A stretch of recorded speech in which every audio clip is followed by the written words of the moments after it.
Salut à tous, ici Gwen. Vous vous demandez peut-être pourquoi, après avoir tenu cette chaîne pendant pas mal de temps, je me mets soudain à enchaîner les tests de différentes distributions Linux.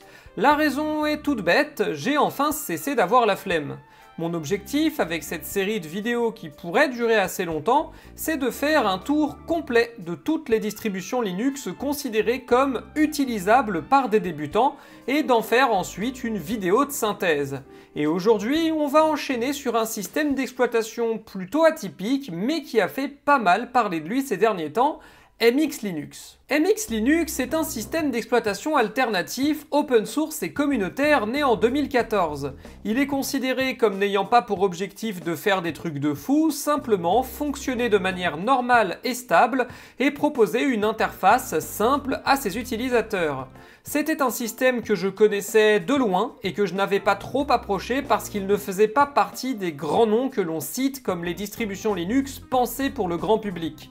Toutefois, après avoir découvert avec bonheur Solus, un système communautaire très accessible au grand public et vraiment bien fignolé, je me suis dit que je pouvais aller regarder un peu. De plus, quand on se penche sur les tests publiés sur internet, on voit revenir plusieurs fois qu'MX Linux est un système qui conviendra très bien aux débutants, à ceux qui viendraient de Windows et Mac et qui voudraient tenter Linux. Du coup, moi je me suis dit, parfait, un nouveau système à rajouter à ma liste de ceux à essayer, on va l'installer et voir ce qu'il vaut. Il y a une autre raison qui m'a poussé à franchir le pas, MX Linux est l'un des rares systèmes d'exploitation et même le seul à ma connaissance en fait dont l'environnement de bureau par défaut mis en avant est XFCE. XFCE, pour ceux qui ne savent pas, c'est l'un des plus vieux environnements de bureau existants. Il a été créé à peu près au même moment que GNOME et KDE, soit à la fin des années 90. Et c'était le seul de ces trois-là que je n'avais jamais regardé, donc il était temps de corriger cet affront. Les premiers pas dans MX Linux se font à travers un installateur pas spécialement beau mais plutôt simple à comprendre. On a droit à une très jolie petite animation lors du lancement qui met bien dans l'ambiance. D'ailleurs, vous avez aussi une jolie petite animation lorsque vous mettez l'ordi en veille. On arrive ensuite sur le bureau qui est assez dépouillé et on est accueilli par un écran de bienvenue en français qui nous redirige vers de la documentation, elle aussi en français, ce qui est un très bon point. Même si vous extasiez pas trop vite, c'est de la traduction automatique via DeepL, donc il y a probablement des erreurs.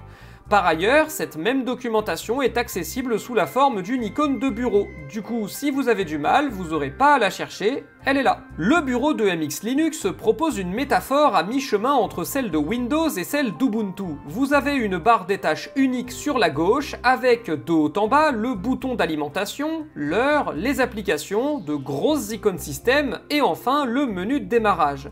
Si l'on clique sur ce dernier, on est accueilli par nos applications favorites et la possibilité de chercher d'autres logiciels. Pour la recherche de fichiers et de dossiers, il faut passer directement par le gestionnaire de fichiers, qui est très efficace. Si vous survolez une fenêtre, vous aurez accès instantanément aux informations de la dite fenêtre, et du coup, si vous en avez plusieurs ouvertes en même temps, vous pouvez sélectionner en un clic celle que vous voulez ouvrir. Si vous avez l'habitude de gérer plusieurs fenêtres en même temps, il y a aussi une icône plutôt sympa en haut à droite qui vous permet de replier une application. Je vois pas trop l'intérêt, honnêtement, mais sait-on jamais.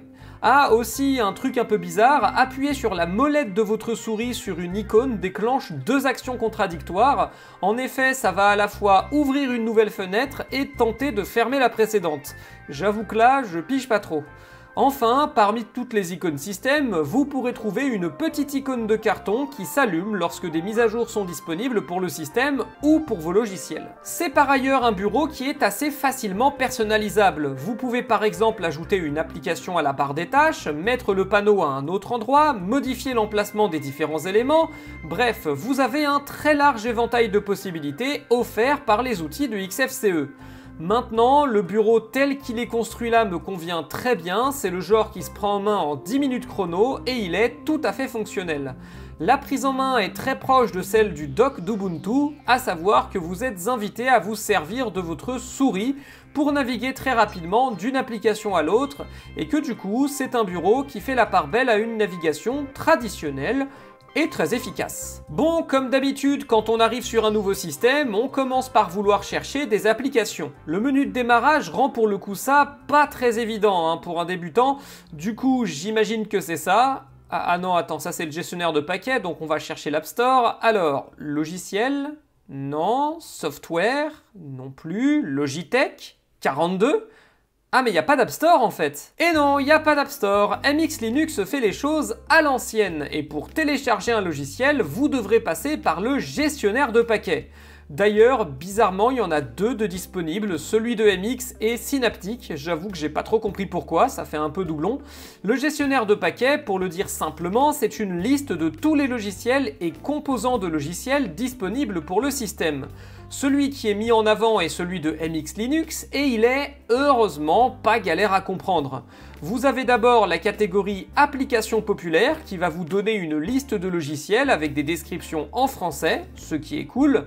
Ensuite, vous avez la catégorie Dépôt activé qui contient tous les autres paquets disponibles et vous pourrez y trouver ce que vous n'avez pas trouvé dans Applications populaires, comme Nextcloud si vous avez un Drive par exemple.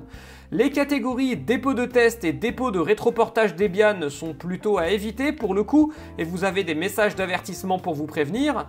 Et enfin, la catégorie Flatpak vous permet d'avoir accès à la Logitech du FlatHub qui peut vous permettre de trouver encore plus de logiciels si vous n'avez toujours pas tout ce qu'il vous faut. Du coup, MX Linux dispose bel et bien d'un très bon choix de logiciels, mais ça passe par une apparence franchement pas très avenante pour quelqu'un qui viendrait du grand public.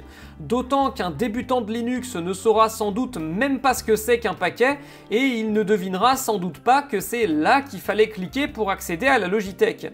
Alors après, le débutant s'en sortira quand même en faisant exactement la même erreur que moi il y a 3 ans, à savoir faire comme sur Windows et aller chercher les applications sur internet. MX Linux a l'avantage d'être basé sur Debian, ce qui fait que quand vous irez sur les sites officiels des logiciels, en général ils vous proposeront le bon paquet, vu que le Deb est le format le plus utilisé. Et puis les gestionnaires de paquets, c'est pas forcément mauvais, c'est juste pas aussi intuitif quoi. Et l'intérêt des gestionnaires de paquets, c'est que vous n'avez pas que les logiciels, mais aussi des composants, et ça permet d'installer des trucs qui pourraient manquer. Ça va me permettre d'embrayer sur le seul vrai souci que j'ai rencontré lors de mes 15 premières minutes, à savoir que LibreOffice, le logiciel de suite bureautique classique que tout le monde connaît, avait pas mal de composants manquants. Le logiciel était en anglais, le correcteur orthographique n'était pas là, pas plus que le gestionnaire de césure. J'ai dû aller chercher tout ça par moi-même et je peux vous dire que j'ai bien galéré à tout trouver pour que ça fonctionne bien. En revanche, une fois qu'on a terminé la configuration, l'utilisation de tous les jours de MX Linux n'a rien à envier à ce qui se fait ailleurs. Le démarrage est rapide, les logiciels disponibles sont nombreux et l'interface, c'est pas ce que j'ai vu de plus beau, mais ça passe tout à fait. Elle est facile à appréhender et à gérer et le téléchargement de nouveaux logiciels se fait vite une fois qu'on a compris où aller. MX Linux utilise comme base Debian qui est réputé très stable, ce qui fait que normalement vous aurez peu de soucis techniques. Alors après, c'est pas 100% parfait, à 2 reprises une mise à jour de Firefox m'a enlevé le français sans explication, mais c'est tout. Et c'est en bonne partie à ça d'ailleurs que MX Linux doit sa réputation. Il ne fait rien de très moderne ou révolutionnaire, mais ce qu'il fait, il est conçu pour le faire très bien. C'est donc un système que j'aurais pu considérer comme abordable pour les utilisateurs venus de Mac ou Windows, même si pas le plus abordable. Sauf que je me suis quand même demandé comment se passaient les mises à niveau, vu qu'il y a quand même un changement de base de système environ tous les 2 ans, avec le passage d'une base Debian à la suivante.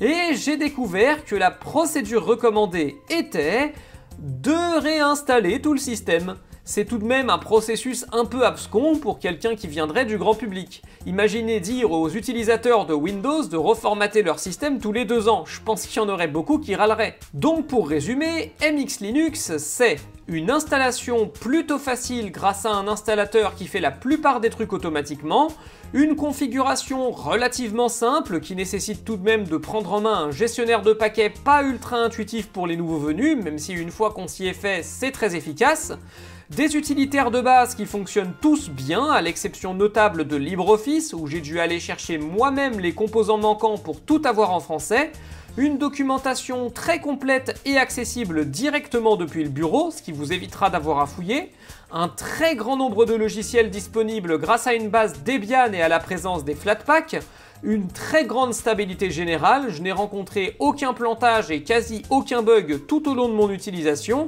et par ailleurs, il y a un forum d'aide en français si vous rencontrez un souci, et enfin, gros point noir, une mise à niveau qui ne peut se faire que par une réinstallation complète du système, sans aucune autre option viable pour un débutant. Du coup, loin de moi l'idée de dire que c'est mauvais MX Linux, c'est même tout à fait convenable pour un usage quotidien.